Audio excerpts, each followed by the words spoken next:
The president and Mrs. Trump are expected to make their first weekend visit to the presidential retreat run by the U.S. military known as Camp David, a weekend getaway that escaped some of the Washington turmoil.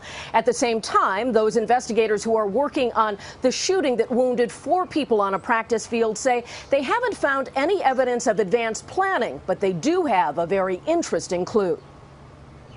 A deepening mystery around the gunman behind Wednesday's congressional baseball shooting.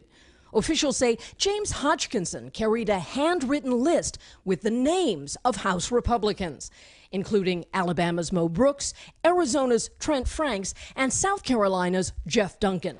Congressman Duncan says he spoke to the gunman shortly before shots erupted. I did have an interaction with someone in the parking lot who asked me if the team practicing was a Democrat or Republican team. I told him they were Republicans. President Trump suggested the violence could inspire unity. My dear friend, Steve Scalise, took a bullet for all of us. Our country will perhaps become closer.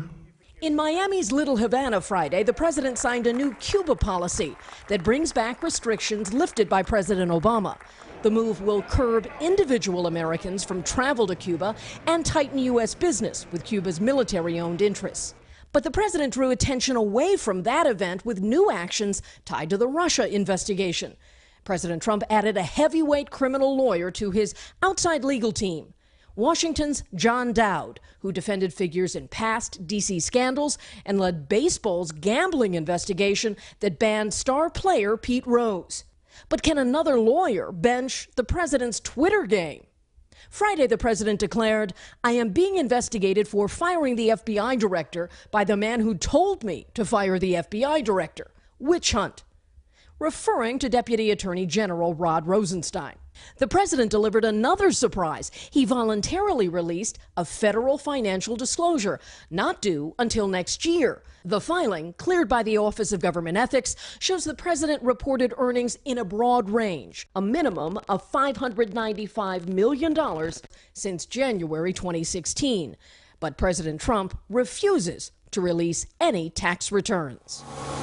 And sources close to the president's outside legal team say that in that tweet where he says, "I'm being investigated," he was simply referring to the published reports about him being under investigation. It was not conceding that he is in fact under investigation. So a distinction they're trying to make.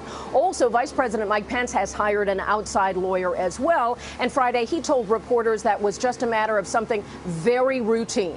Chanel? Kelly O'Donnell, thank you. Hello, Today fans. Thanks for checking out our YouTube channel. Subscribe by clicking that button down there and click on any of the videos over here to watch the latest interviews, show highlights, and digital exclusives.